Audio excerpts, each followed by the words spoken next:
Selamat pagi Pak Cliff dan teman-teman sekalian. Perkenalkan, nama saya Tandito Putra Panduwibawa dari program studi akuntansi angkatan 2024. Dan pada kesempatan kali ini saya akan menjelaskan mengenai jurnal umum, buku besar, dan neraca saldo. Dan tentu saja akan saya berikan contoh-contohnya. Ya, jadi yang pertama saya akan menjelaskan mengenai jurnal umum. Sebelum itu saya akan menjelaskan pengertian dari jurnal umum. Jadi jurnal umum itu adalah kelanjutan dari persamaan dasar akuntansi. Kalau persamaan dasar akuntansi itu kan untuk mencatat transaksi dalam satu hari itu kira-kira apa aja. Tapi kalau di jurnal umum ini pencatatannya itu lebih spesifik dan lebih terstruktur. Jadi di dalam jurnal umum itu ada istilahnya debit dan kredit. Jadi adanya debit dan kredit ini adalah untuk menjaga akurasi. Nah, di sini saya akan berikan contohnya. Di sini ada dua kwitansi. Nah, dua kwitansi ini harus dicatat berbeda. Maksudnya itu terpisah, tidak bisa dijadikan satu. Karena kita tahu kalau misalnya ada dua kwitansi itu artinya tujuannya berbeda. Dan kalau ada kwitansi artinya pembayarannya sudah lunas dari PT Prima Abadi dan telah diterima dari PT Jaya Sentosa. Jadi modal, pemberian modal berupa kertas HBS dan tinta printer kepada PT Prima Abadi. Nah, di sini saya akan buat jurnalnya. Jadi di sini pertama-tama yang pasti itu adalah harus bikin judul, teman-teman. Jangan sampai lupa untuk bikin judul. Nah, di sini jurnal umum, kemudian nama PT-nya. PT-nya adalah PT Prima Abadi dan periodenya. Di sana tertulis periode bulan Maret 2020. Nah, ini untuk kotaknya. Ini ada tanggal, kemudian ada nama akun. Nah, nama akun ini dua kotak ya teman-teman, karena ada debit dan juga kredit nih teman-teman. Di sini di merchant center, kemudian untuk saldonya juga debit dan kredit. Nah,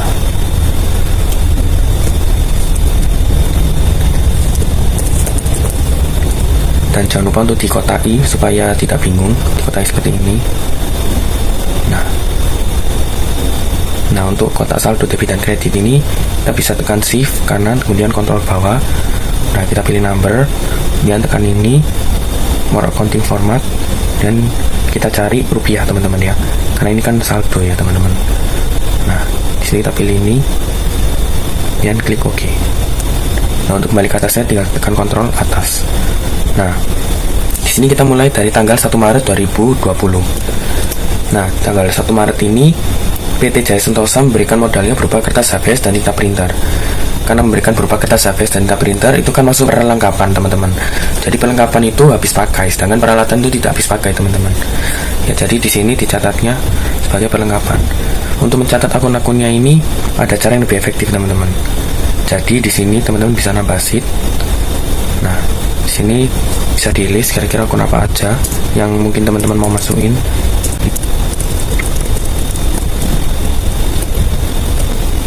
Ya, jadi di sini adalah akun-akunnya ya teman-teman, ada kas, bank, piutang usaha, perlengkapan, peralatan, dan lain sebagainya. Nah, caranya itu adalah yang pertama itu kita blok ini nama akun ini kan debit dan kredit. Caranya adalah shift kanan, kemudian tekan kontrol bawah, dan kita pilih ini. Nah, data validation, kita pilih data validation. Nah, untuk allow-nya kita pilih yang list. Untuk source-nya kita pilih yang ini, akun-akunnya yang sudah kita buat tadi teman-teman. Nah, dan dengan ini klik OK. Nah, nanti di sini teman-teman akan muncul tanda seperti ini, panah-panah ke bawah. Oke, lanjut. Jadi untuk yang transaksi yang di kwitansi yang pertama ini, PT Jaya Sentosa kan memberikan modalnya berupa perlengkapan nih teman-teman. Berarti otomatis kan perlengkapannya kan sudah pasti bertambah ya teman-teman. Karena kan memberikan modal berupa perlengkapan berarti kan artinya mempengaruhi aset. Jika aset bertambah, itu bertambah di debit, sedangkan kalau berkurang itu di kredit.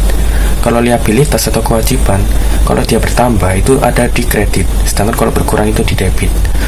Nah, karena di sini adalah modal, berarti artinya di debitnya adalah perlengkapan, dan untuk debit dan kreditnya ini saldonya kita masukkan sesuai dengan kwitansi yang ada di kwitansi ya teman-teman. Nah, di sini kan tulisannya ke 50 juta. Di sini kita bisa tulis 50 juta.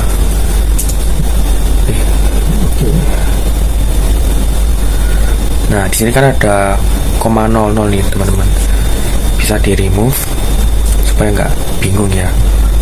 Nah di sini number, terus kemudian tekan 2 kali, 1 2, nah otomatis hilang teman-teman. Nah kita masukin juga di kreditnya juga sama, yaitu 50 juta. Untuk transaksi yang selanjutnya, di sini PT Jaya Sentosa ini tidak memberikan modalnya berupa perlengkapan lagi, tetapi berupa uang tunai teman-teman. Kalau berupa uang tunai artinya kan dalam bentuk kas ya. Kalau dalam bentuk kas itu kan masuk aset. Jadi kalau memberikan modal berarti kasnya akan bertambah dan modalnya bertambah teman-teman. Jadi kas ada di debit karena dia adalah aset. Kalau aset bertambah itu ada di debit. Sedangkan modal itu adalah liabilitas atau kewajiban dan dia bertambah, dan jika dia bertambah itu ada di kredit teman-teman. Nah di sini kita masukkan nominalnya adalah 20 juta. Nah oke. Kemudian untuk transaksi selanjutnya nih teman-teman, ini ada dari rumah makan Setia Kawan. Bapak Ahmad Bahari beserta rekannya dari PT Prima Abadi. Pak Ahmad Bahari ini bersama rekannya pada 2 Maret 2020 itu pergi ke rumah makan Setia Kawan di debit. Nah jadi di sini ada dua kemungkinan teman-teman, bisa masuk priva atau beban makanan atau minuman, bergantung dari konteksnya nih teman-teman. Kalau misalnya dia priva berarti dia tidak ada hubungannya dengan perusahaannya, jadi ya itu keperluannya dia sendiri teman-teman, keperluan pribadi. Tetapi kalau dia masuk beban berarti artinya ada hubungannya dengan perusahaannya teman-teman. Kalau priva itu mengurangi kas teman-teman, karena pasti mengambil uang kas perusahaan. Nah di sini nominalnya adalah 102.000. Jadi ini adalah rincian menunya teman-teman, dan totalnya adalah 102.000. Kita tulis di sini 102.000, yang di sini juga 102.000. Di sini melalui rekening BCA teman-teman, berarti di sini bukan kas ya. Jadi ini adalah bank. Nah jadi kas sama bank itu memang pencatatannya atau akunnya itu dipisah teman-teman. Kenapa? Karena secara logika kas itu kan uang yang disimpan oleh perusahaan, sedangkan bank itu berarti artinya perusahaan itu menyimpan uang di dalam bank teman-teman. Jadi kalau misalnya nih teman-teman mau membeli peralatan, misalnya lagi bawa uang, case-nya lagi bawa uang sama nggak bawa uang. Kalau bawa uang pakai uang kas perusahaan, tetapi kalau nggak bawa uang, misalnya dalam kondisi tertentu hanya membawa handphone saja atau hanya gawai saja gitu, atau hanya laptop saja, kan otomatis kan transfer ya teman-teman. Nah transfer ini melibatkan akun bank, makanya pencatatannya dipisah. Sekaligus dipisah ini untuk memudahkan atau melihat laporan keuangan antara laporan keuangan perusahaan dengan laporan keuangan yang ada di bank teman-teman. Oke, kita lanjut ke contoh selanjutnya. Nah di sini dari PT Prima Abadi juga, karena di sini ada tulisannya PT Prima Abadi, ditujukan ke PT Asuransi Jaya. Jadi inti dari kwitansi ini atau surat ini itu PT Prima Abadi itu dia membayar asuransinya selama 1 tahun. Nah dan juga sudah dibayar lunas nih teman-teman. Nah jadi di sini ini transaksinya terjadi tanggal 3, berarti di sini adalah asuransi dibayar di muka teman-teman ya. Kenapa dibayar di muka? Karena dia membayar selama 1 tahun. Nah selama 1 tahun itu kan dia kan hanya membayar saja, belum memanfaatkan gitu teman-teman. Terus di sini kas, karena dia akan membayarnya pakai uang kas perusahaan. Nah di sini nominalnya adalah 2,4 juta. Jadi kita tulis 2,4 juta. Tinggi kredit juga sama, juga 2,4 juta. Nah tanggal 6 ini adalah invoice ya teman-teman. Contoh dari invoice ini dari PT Sari Gemilang yang ditujukan ke PT Prima Abadi. Nah seperti yang saya tekankan tadi, kalau invoice itu kan artinya kan ada tagihan ya teman-teman, jadi belum lunas, makanya ada faktur atau invoice. Nah di sini transaksinya terjadi pada tanggal 6 Maret. Nah di sini PT Prima Abadi membeli meja dan kursi kantor, totalnya adalah 4 juta. Nah di sini berarti meja dan kursi kantor, kalau tadi berarti kertas HVS dan tinta printer yang perlengkapan yang habis pakai, kalau ini kan tidak habis pakai ya teman-teman, berarti ini masuk ke peralatan. Nah di sini bukan kas teman-teman, karena invoice itu kan belum dibayar, belum lunas ya, masih ditagih, berarti dia masuk ke utang usaha teman-teman. Nah di sini nominalnya adalah 4 juta. 4 tanggal 7. Nah, ini berarti penyelesaian jasa teman-teman dari PT Prima Abadi kepada PT Jaya Bersama. Jadi intinya itu PT Jaya Bersama ini menyelesaikan jasa konsultasinya sebesar 20 juta, tetapi baru diselesaikan 10 juta. Artinya masih ada sisa 10 juta nih teman-teman. Nah, sisa 10 jutanya ini disetor kemana? Nah, jadi yang pertama itu kan yang pasti itu kan adalah kas ya teman-teman, karena kan sudah bekerja. Nah, itu masuk ke kas teman-teman. Jadi yang bayar 20 juta masuk ke kas. Nah, dia membayar 20 juta itu masuk ke pendapatan jasa. Nah, yang sudah diselesaikan itu masuk ke kas 10 juta teman-teman. Dari sini kas. Nah, selain kas, yang masuk debit adalah piutang usaha. Dan di sini adalah pendapatan jasa teman-teman ya. Nah, di sini nominalnya bisa ditulis 10 juta karena baru diselesaikan 10. Di sini piutangnya juga 10 teman-teman. Nah, untuk pendapatan jasa ini dia masuk ke ekuitas teman-teman, dan ekuitas itu kalau dia bertambah itu ada di kredit.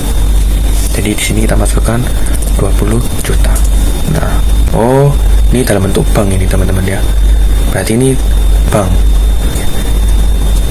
Kemudian di sini transaksi selanjutnya ini dari PLN nih teman-teman, dari PT PLN. Nah, ini transaksi tanggal 9 nih teman-teman ya. Di sini tulisannya tanggal 9 bulan 3 tahun 2020. Tanggal 9. Nah, kalau PLN ini kan dia pastikan listrik ya teman-teman ya. Jadi dari sini PT Prima Abadi itu dia membayar tagihan listriknya itu sebesar 3.070.000 dan kena biaya admin sebesar 5.000. Jadi totalnya itu adalah 3.075.000. Nah, dia ini membayar untuk 1 bulan teman-teman. Nah, makanya di sini dia masuk ke beban listrik teman-teman ya.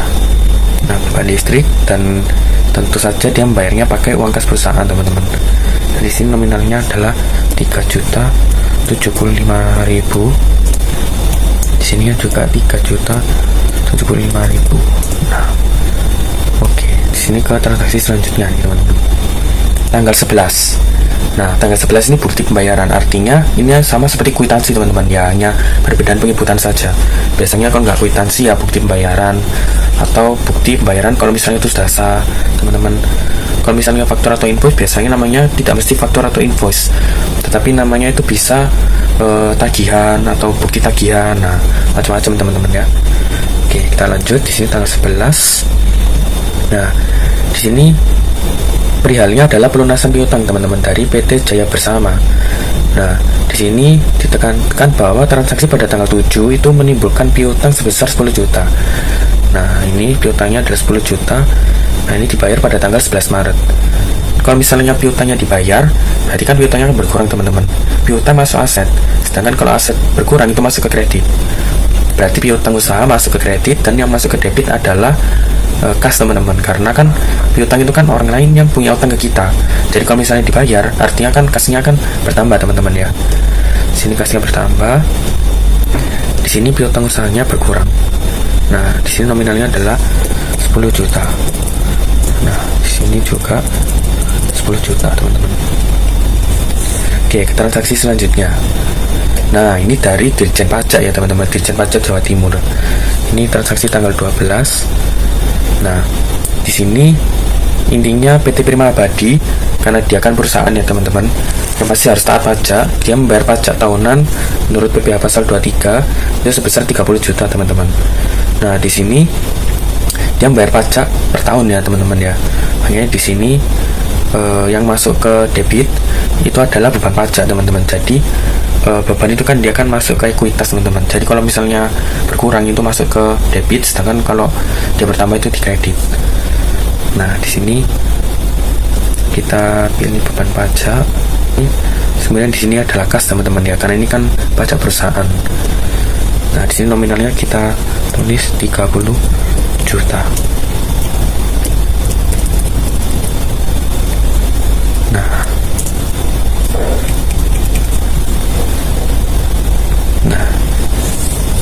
di sini lunas ya teman-teman ya, bukan melalui bank ya. Melalui bank di sini. Nah, di sini adalah bank. Terus kemudian ke transaksi selanjutnya itu ada di tanggal 15. Nah, tanggal 15 ini PT Sari Gemilang itu telah menyelesaikan jasa konsultasinya sebesar 24 juta untuk 6 bulan, tetapi baru dilakukan 3 bulan. Nah, di sini kalau di jurnal umum dicatatnya adalah kas bertambah teman-teman, karena kan pendapatan jasa ya. Dan kalau misalnya ada jasa yang dilakukan, artinya kasnya sudah pasti bertambah teman-teman. Kemudian di kreditnya itu adalah pendapatan diterima di muka teman-teman ya. Jadi perbedaannya antara pendapatan jasa dan pendapatan diterima di muka itu, kalau pendapatan jasa itu dia biasanya dibayar lunas teman-teman ya. Kalau diterima di muka itu dia dibayar lunas, tetapi diselesaikannya itu baru berapa bulan. Misalnya kalau di sini kan case-nya kan 6 bulan, baru diselesaikan 3 bulan teman-teman. Kalau pendapatan jasa itu biasanya dia sudah diselesaikan teman-teman, jadi ada kas, ada pendapatan gitu, jadi dia langsung diselesaikan. Tapi kalau diterima di muka itu dia masih ada kewajiban untuk menyelesaikan jasanya teman-teman.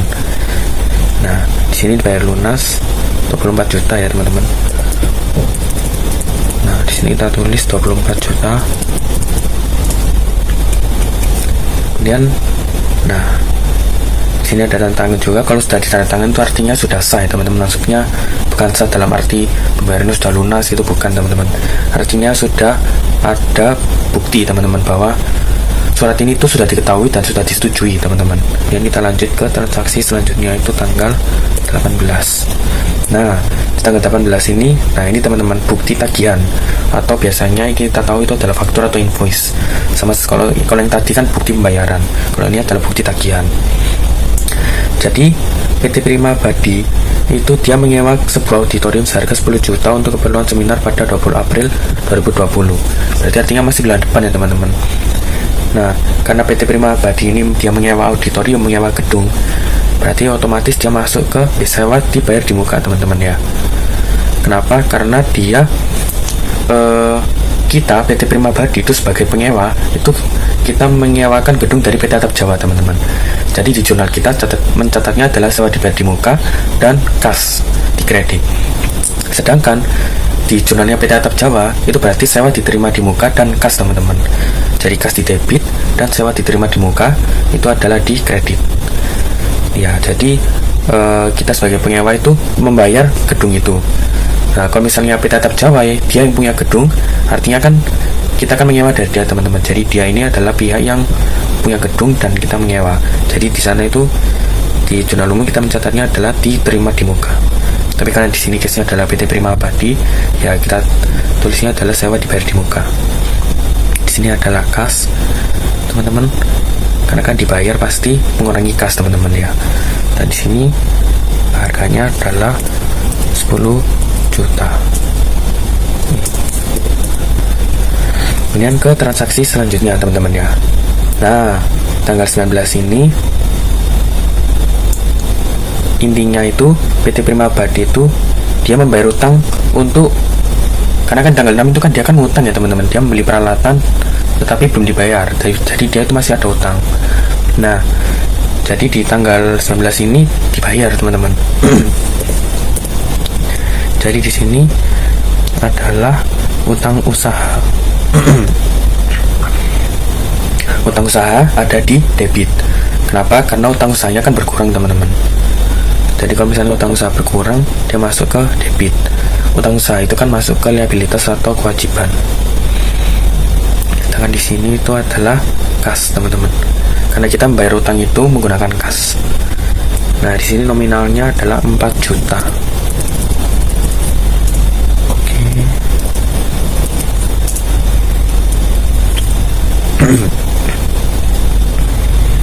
Nah, di sini karena kita membayar gaji, artinya itu jadi beban ya teman-teman. Beban gaji ada di debit dan kas ada di kredit, karena kita membayar gaji itu menggunakan uang kas perusahaan.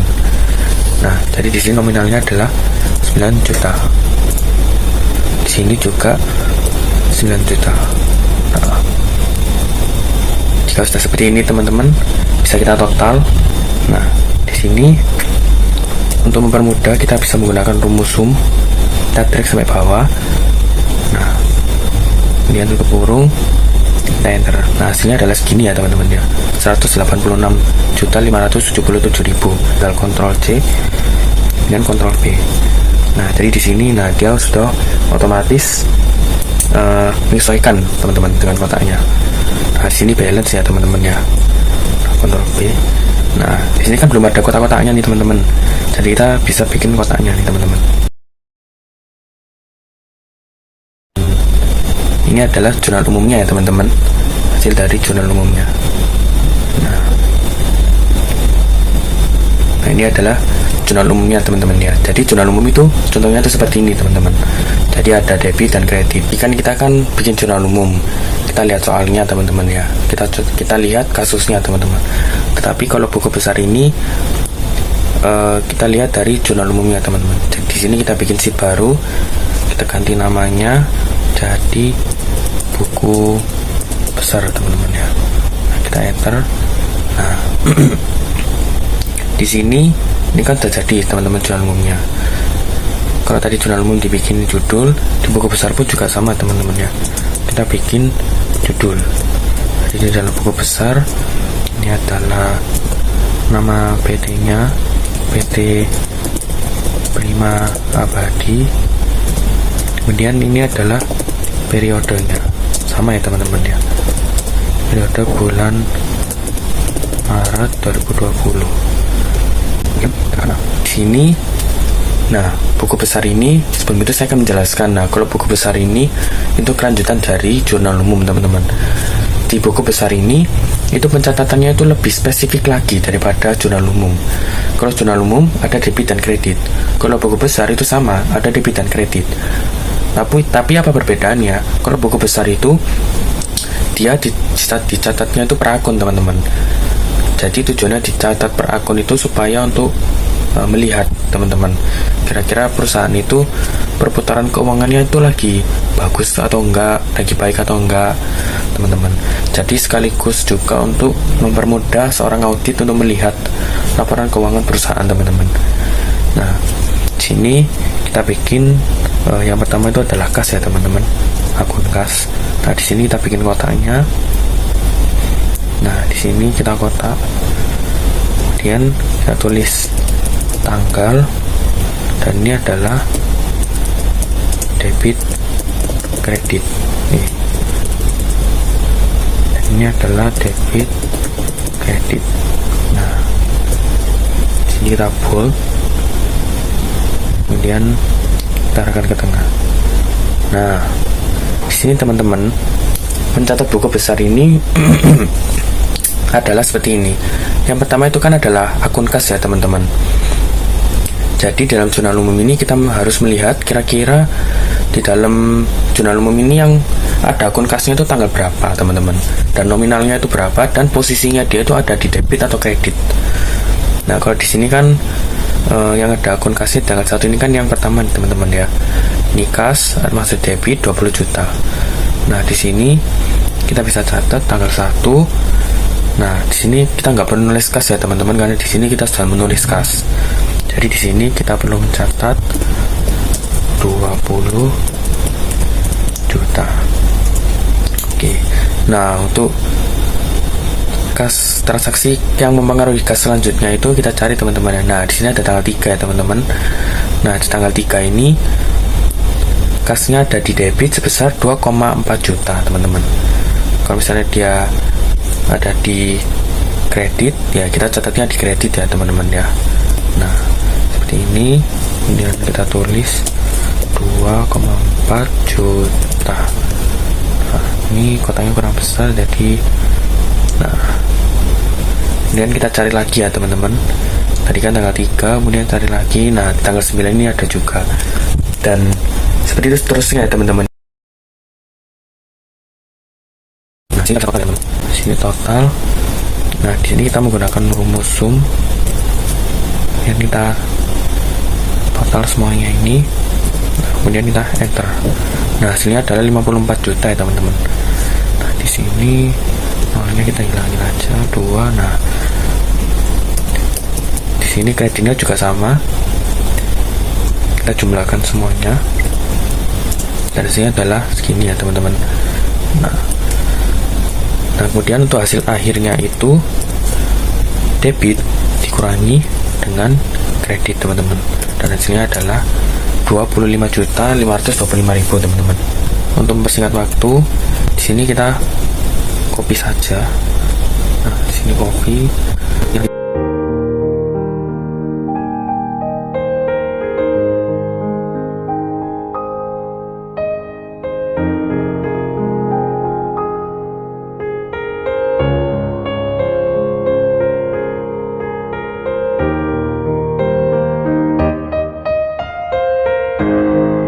Kurang lebih buku besar itu seperti ini ya teman-teman ya. Jadi dia itu catatnya per akun teman-teman ya. Nah, kurang lebih seperti ini. Nah, yang paling banyak itu pasti adalah kas teman-teman. Nah, ya setelah kita bikin buku besar, kita akan bikin neraca saldo teman-teman. Jadi neraca saldo ini dia itu kelanjutan dari buku besar. Kalau buku besar berarti kan tadi kan summary dari jurnal umum. Nah, kalau neraca saldo itu dia summary dari buku besar teman-teman. Kalau buku neraca saldo ini kita bikin di sheet baru ya teman-teman. Nah, kita ganti namanya dulu. Kalau neraca saldo ini dia mencatat akun di buku besar teman-teman. Jadi misalnya kas teman-teman. Jadi kas itu dia di buku besar itu posisinya ada di debit atau kredit. Nah, itu kita catat di neraca saldo teman-teman.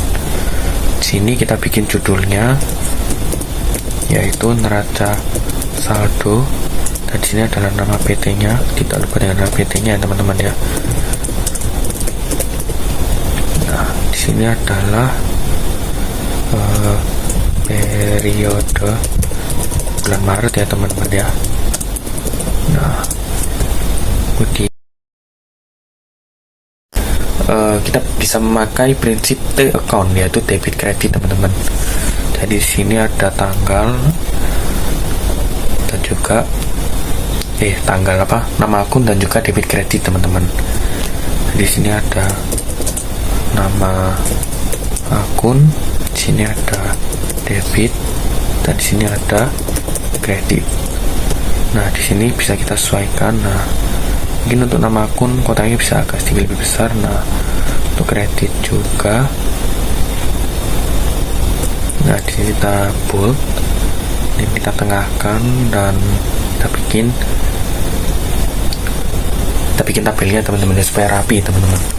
Nah, di sini yang pertama itu adalah kas. Nah, kas ini di buku besar posisinya ada di debit atau kredit. Nah, kita cek di buku besar. Ternyata kas itu posisinya ada di debit sebesar 25.525.000.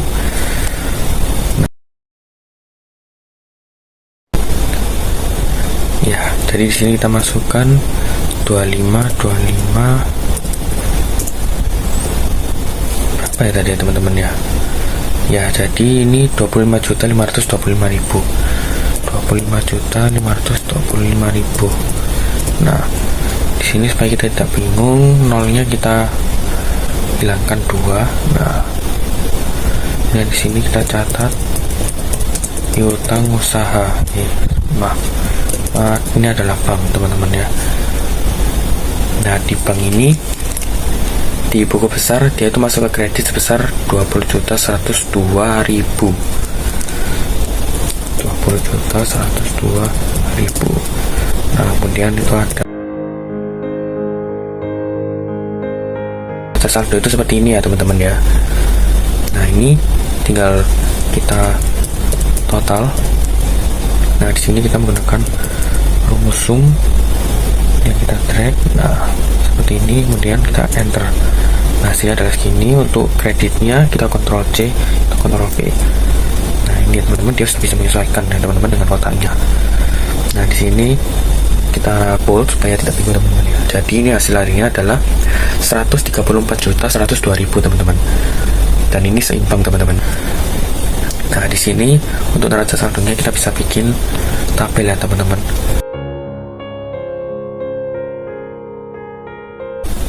Oke teman-teman, di sini setelah kita bikin jurnal umum, bikin buku besar dan neraca saldo, di sini kita juga bisa bikin pivot table teman-teman. Jadi di dalam Excel itu ada yang namanya pivot table.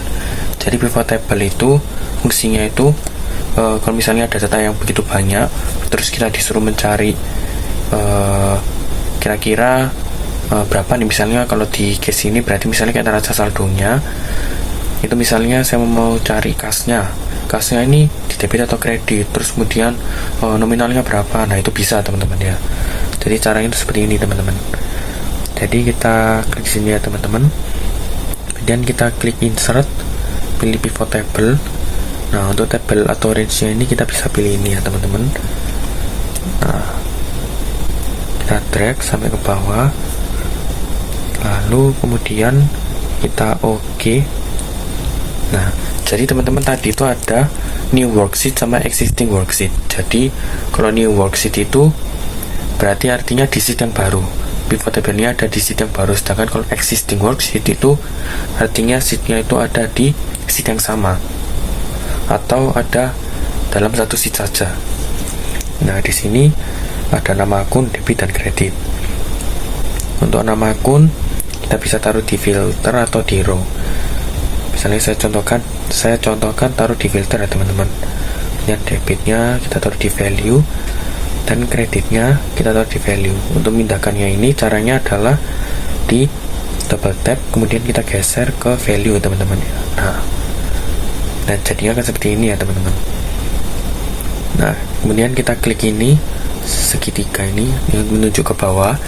Nah di sini ada pilihannya teman-teman ya, akun-akunnya. Misalnya saya mau lihat kas, kira-kira kas itu posisinya ada di debit atau ada di kredit dan berapa nominalnya. Nah di sini kita klik OK.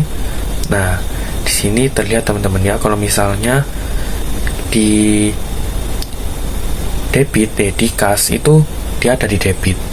Nah ini adalah 25.525.000. Misalnya saya mau lihat lagi misalnya beban listrik, terus kemudian nah dia ini ada di debit, hasilnya adalah 3.075.000 teman-teman ya. Kemudian ini kan tadi kan nama akun ada di filter ya teman-teman. Kalau misalnya kita pindahkan ke rows, nah jadi akan seperti ini. Nah ini kita bisa ubah ke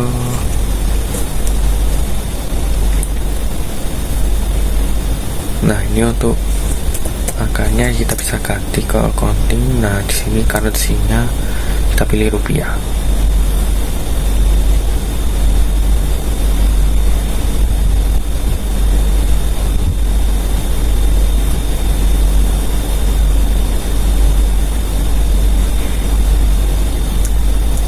Nah jadinya seperti ini teman-teman ya.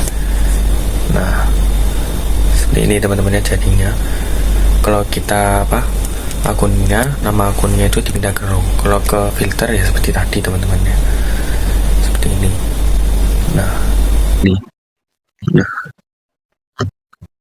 Nah tadi kan kita mencoba pivot table-nya neraca saldo ya teman-teman. Kalau di buku besar ini juga bisa di pivot table teman-teman. Jadi misalnya kita pilih kota ini ya teman, misalnya kita pilih ke insert dan pivot table. Nah untuk tabel atau range-nya kita pilih ini tanggal, debit, kredit, kemudian kita drag sampai bawah. Nah ini totalnya tidak perlu ya teman-teman ya, kita perlu drag sampai ke 20, nomor 20 teman, tanggal 20. Nah kemudian kita klik OK. Nah nanti akan muncul seperti ini.